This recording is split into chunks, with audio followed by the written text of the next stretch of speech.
Entonces, hoy vamos a discutir un poquito el primer capítulo del Suwen y para hacerlo, toda esta saga de libros, vamos a basarnos principalmente en la versión de Un Schult. Un Schult es un historiador que editó, tiene casi todos, yo diría que todos, Shah Lun diría que no, pero bastantes de los clásicos están editados en inglés. Y aunque a veces cueste un poco y haya gente que no conozca bien el inglés, yo siempre recomiendo trabajar con este libro. No sé si vosotros estáis de acuerdo. Es que hay muchos fallos en las versiones, por ejemplo, vamos a hablar en español, las versiones que hay son muy malas, ¿vale? La comprensión, por ejemplo, de las 12 ramas y las semanas de 10 días no lo comprenden, no lo explican, entonces os puede liar más que daros soluciones. Entonces, recomendamos utilizar versiones que sean más genuinas, como es esta de Un Schult. Claro, porque además esta, lo bueno que tiene, si tú compras el libro en español, es un librito así, ¿vale? Esta es la primera parte de varias, ¿eh? Entonces, lo bueno que tiene Un Schult es que te hace la traducción, te da alternativas a la traducción y sobre todo te pone un recopilatorio de comentarios de grandes médicos de la historia sobre qué significa aquello, ¿no? Sí. Porque muchas veces si te lees simplemente la frase, que es casi poesía, no sabes por dónde va. Está encriptado, es decir, es un texto críptico. En la antigüedad era muy importante que solo los más clarividentes de mente fuesen los capaces de comprender un texto como este. Entonces lo encriptaban en su forma de hablar. Por eso nos cuesta tanto hoy en día. Pero lo que hacemos aquí también va a ser daros estas claves para desencriptar y leer lo que hay de fondo. Ok, pues vámonos con el primer capítulo, si os parece. Os hago una mini introducción de qué trata el primer capítulo, porque el primer capítulo, como primer capítulo de cualquier libro bien escrito, es una especie de introducción. Entonces, en este primer capítulo no nos vamos directamente a temas médicos o a enfermedades, sino nos vamos más a un punto de vista casi filosófico sobre cómo vivir la vida, ¿no? De hecho, el título del capítulo es difícil de traducir, pero es un discurso sobre cómo se vivía en la alta antigüedad de manera taoísta, de manera acorde a la naturaleza. Armónica entre el yin yang y el Tao.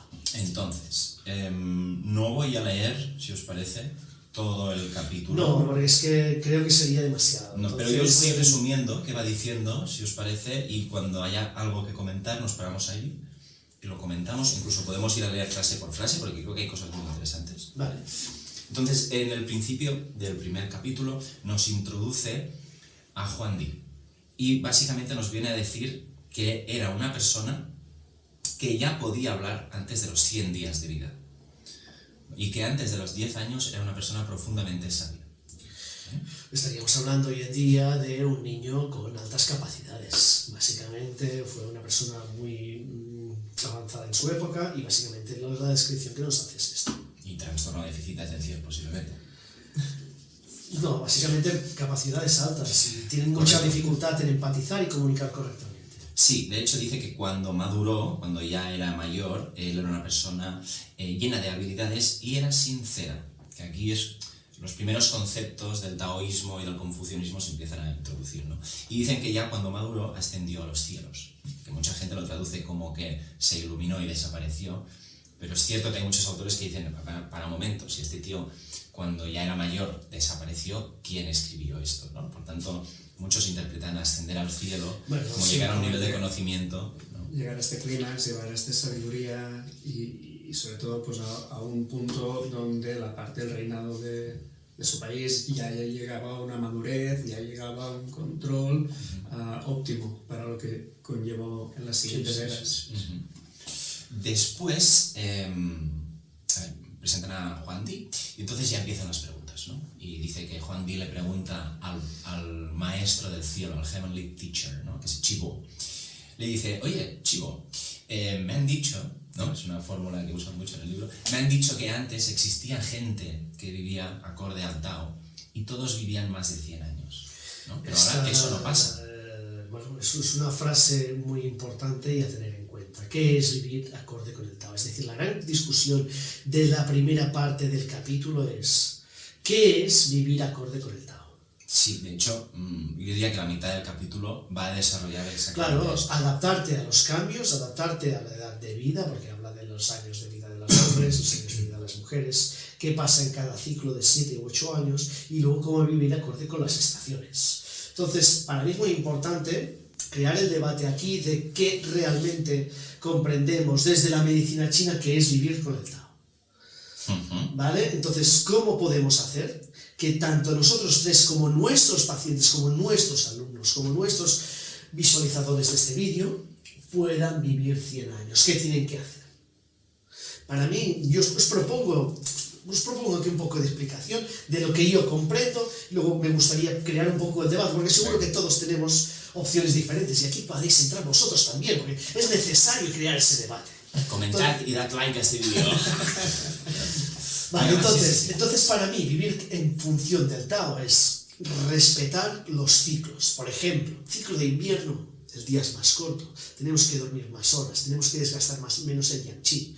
La alimentación, como estamos en invierno y el día es corto y el día es frío, necesitamos comer yang. Comer yang no solo es comer pescado y carne, sino que ahora, por ejemplo, ¿qué llegan? Llegan las calabazas, llegan las patatas dulces. Entonces, ¿qué son? Son patatas con alto contenido en betacarotenos, vitamina A, que esto yanguiniza. La cocción, por ejemplo, en una brasa, en un horno, lo que hace es yanguinizar todo este proceso, calentar más. Nos da energía para el invierno. Nos recomendaría, por ejemplo, tomar muchas verduras hervidas o todas las verduras hervidas, porque son muy yin y necesitamos yang. Esto para mí es muy importante. Respetar los ciclos de descanso en la noche y en el día. Respetar la comida y la alimentación. Y luego, la más importante para mí, que es la mentalidad. La mentalidad del invierno tiene que ser una mentalidad de aguante, de sustento, de constancia. Y luego ya vendrá el fuego y las ideas en primavera y otoño. Sí, esto me parece muy interesante porque he tenido algunos alumnos que estudian medicina china, ¿no? Entonces, tú lo que estás diciendo al final es el camino del equilibrio, que es lo que va a defender el libro siempre. Por tanto, en la época del máximo yin, tenemos que aplicar yang, ¿vale? Pero es cierto que ha habido algunos alumnos que me han dicho, pero Xavi, un momento, coño, si invierno es yin, yo tengo que ponerme yin, y por tanto tengo que consumir yin. Y es como, ¿cómo debatimos esto? Porque Aquí te lo puedo debatir. Pues te vas a ya un lo sé, extremo yin. es que os estoy haciendo una asistencia, es que esto no puedes. No, pero asistencia no, pero tú tienes mucho yin por todas partes y no tienes yang chi digestivo. Vale, ponle que el yin allí. ¿Qué le va a pasar? Se va a hundir en la miseria este hombre. Se está hablando de la balanza. Se va para el Exacto, otro lado. exacto. Cierto. Entonces, esa forma de discutir creo que es más esencial para poder comprender estos libros. Sí, yo estoy de acuerdo. Y repito, para mí el concepto básico aquí es el camino del medio, ¿no? A Confucio tenía una frase que era Shi Wuxie, que significaba un carro que nunca se desviaba del camino. Y lo usaban para hablar del camino del medio, es decir, tú tienes el equilibrio, ¿no? Podríamos decir que tienes el yang, tienes el yin, y luego tienes los extremos yang y yin, ¿no? Y como taoísmo, y Confucio en este caso también, pues escoge siempre el camino del medio. Por tanto, si estás expuesto a una época muy yin, debes equilibrar eso. ¿Con qué? Claro. Con yang. Sí, porque estamos hablando de una medicina que está formada por tres blancas y ramas importantes, perdón. No me lo tomáis en serio. Budismo, taoísmo, confucianismo. Yes. Eso podríamos hablar algún día también. Interesante. Mira, de También, hecho, dale. Siguiendo también lo que es este manual de instrucciones, de seguir acorde a las leyes de la naturaleza, yo aquí siempre voy abriendo el debate de este libro tiene muchos años de antigüedad, ha llovido muchísimo, lo tenemos que adaptar, porque por ejemplo, cuando habla del horario del invierno, técnicamente te dice que vayas también acorde al sol, que te estés activo en las horas solares y que te vayas a dormir cuando el sol se va. Y ahora mismo el sol se va a las 5 y la mayoría de la gente trabaja hasta las 8. Luego tiene que llegar a casa, tiene que cocinar, tiene que comer, tiene que dormir. Claro, ¿cómo adaptamos este equilibrio a la sociedad actual?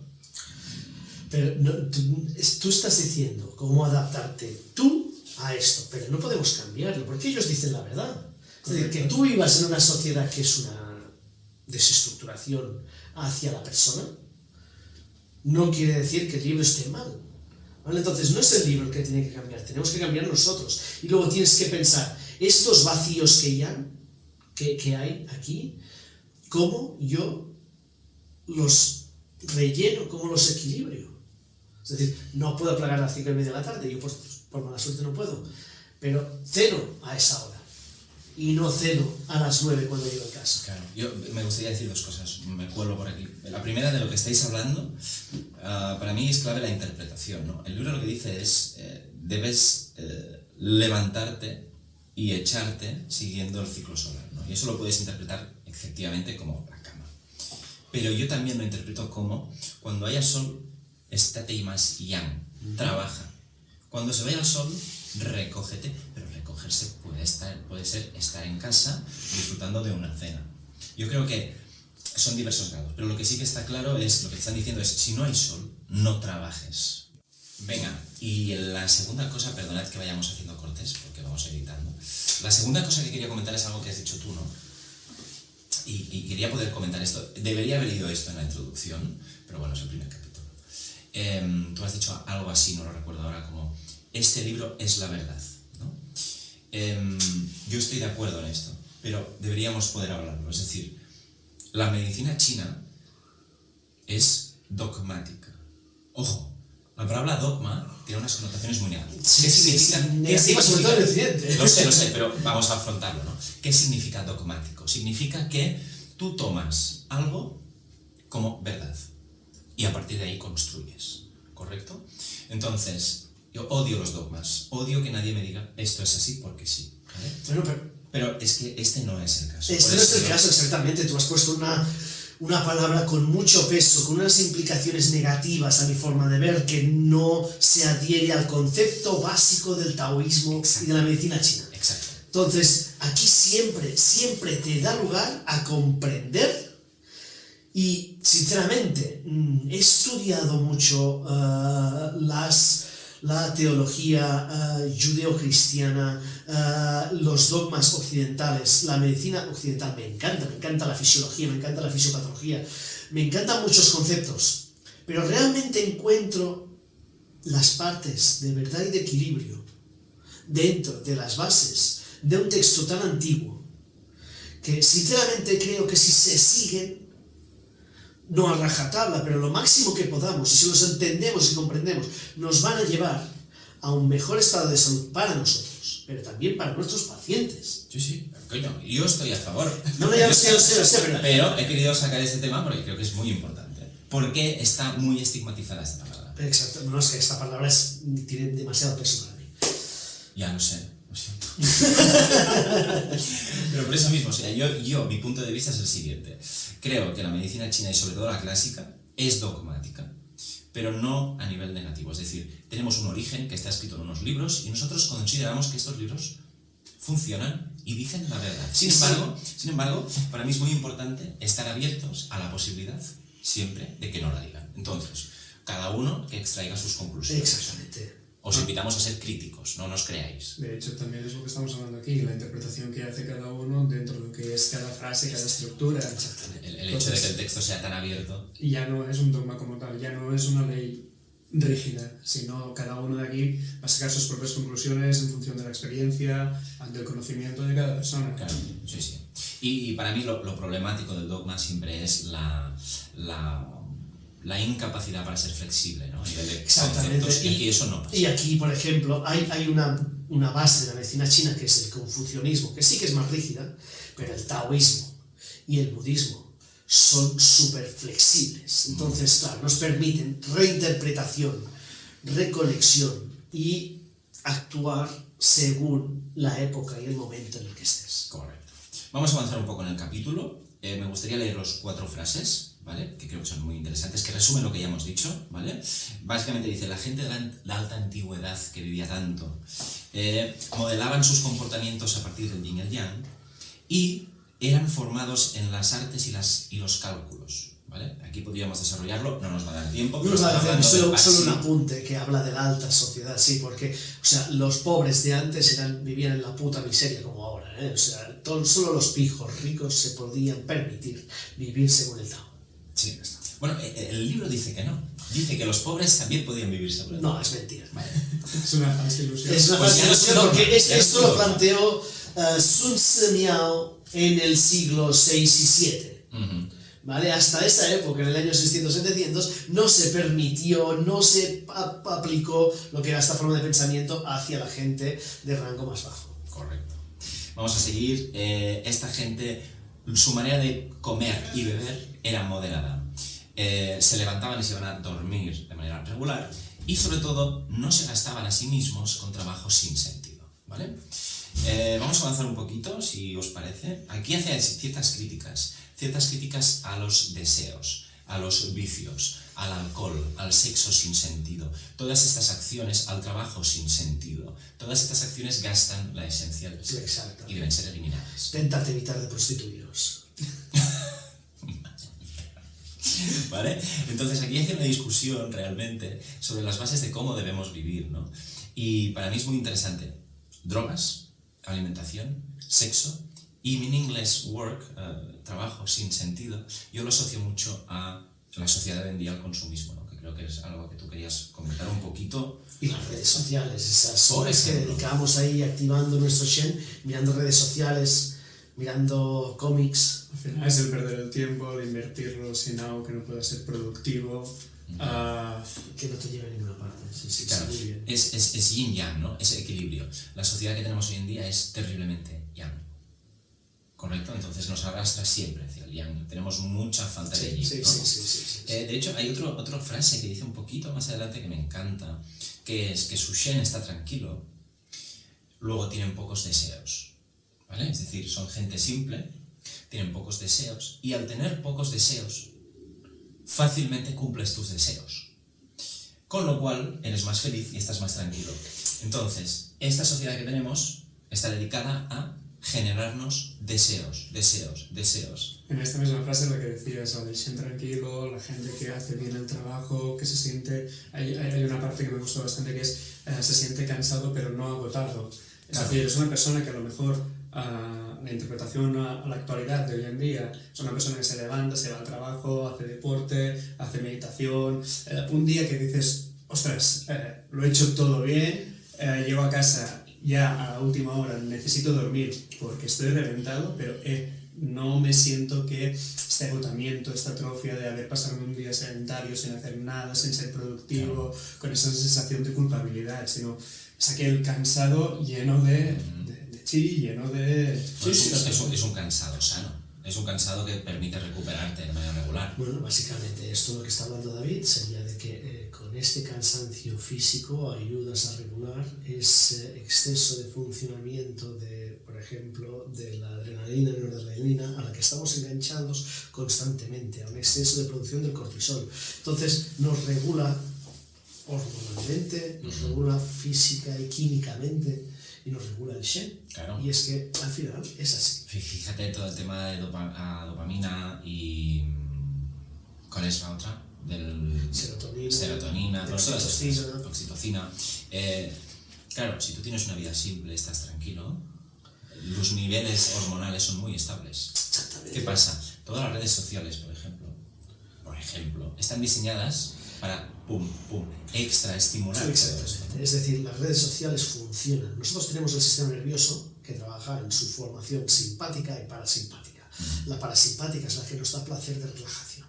La simpática es la que nos mantiene alerta. Entonces, el cambio constante de carrusel en carrusel, de vídeo en vídeo, lo único que hace es mantener niveles constantes de segregación de adrenalina, noradrenalina como neurotransmisores en tu sistema nervioso. Y eso acaba produciendo que tengas una cantidad de hiperatención en tu cuerpo y un consumo excesivo. Además, como hablábamos de los de carrusel, o ahora por ejemplo la plataforma que está de moda que es TikTok, todos estos vídeos cortos, rápidos, generan al final que no haya un esfuerzo para tener una recompensa, sino recompensa tras recompensa. Y al final son personas que hoy en día se encuentran con apatía, que no les acaba de llenar, que les cuesta buscar algo con que sentirse realizados. Este es el problema de este consumismo continuado, gratuito. De ahí que este capítulo escrito, redactado hace 2300 años, sigue activo. Es que, joder, no había TikTok en ese momento. Claro, por suerte. Estaba pensando que antes de poneros en Instagram o en TikTok y empezar a hacer así, clic, clic, clic,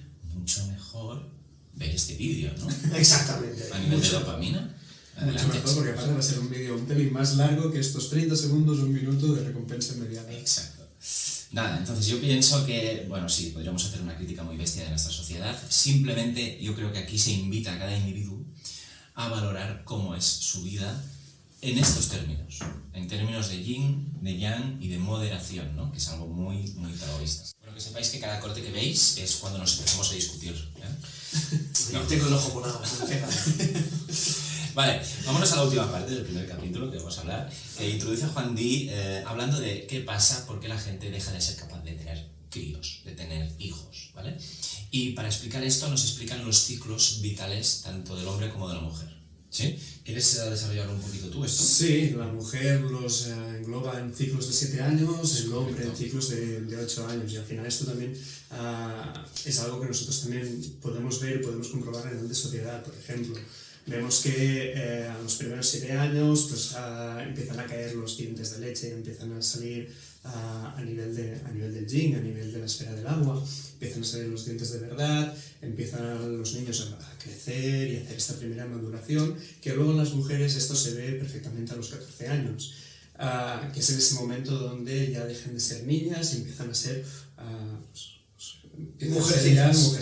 Bueno, les viene a la regla. Y les viene a la regla. Las reglas seguramente les puede venir antes, pero ya acaban de formarse bien. Es en el momento donde empiezan a ser fértiles completamente, ¿vale? Exactamente.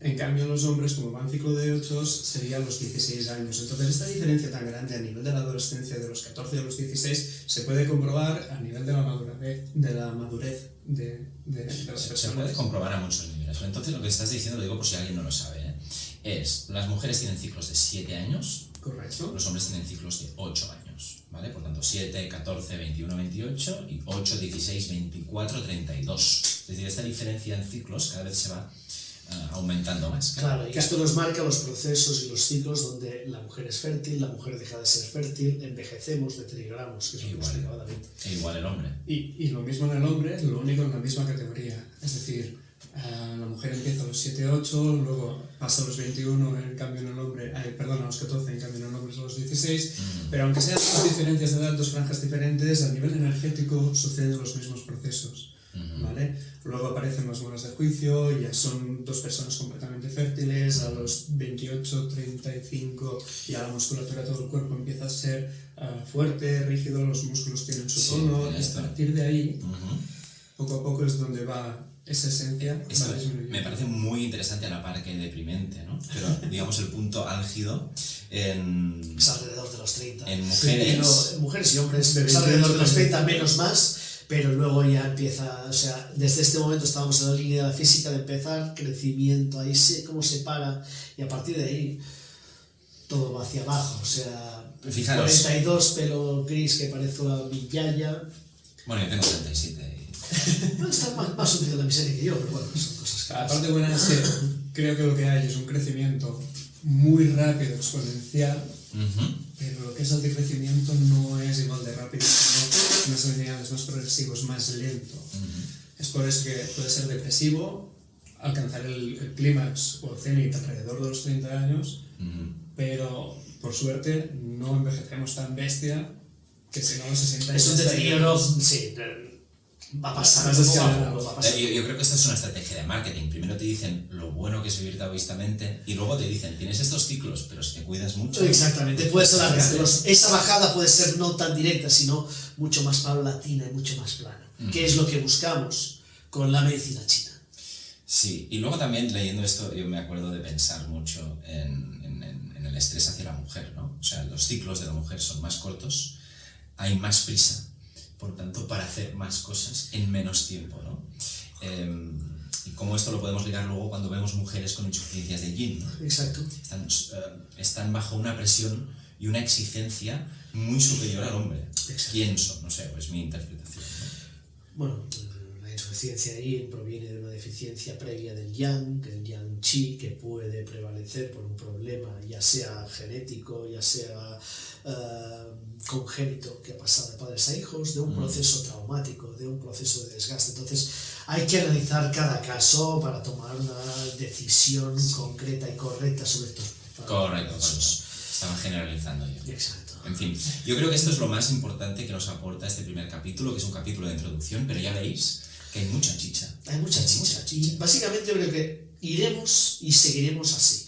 Pero no es algo estático. Es decir, si alguien nos propone métodos, formas de que sea más inteligente, que sea más preciso, que necesitáis profundizar, aquí estamos encantados de comunicar mejor y de intentar ayudaros de la mejor forma. Incluso si alguien está mirando esto y piensa, joder, yo creo que podría aportar o participar incluso, Pues adelante. Que se ponga en contacto. escribidnos. Aquí estamos. Pero primero like. Venga, que vaya muy bien. Adiós.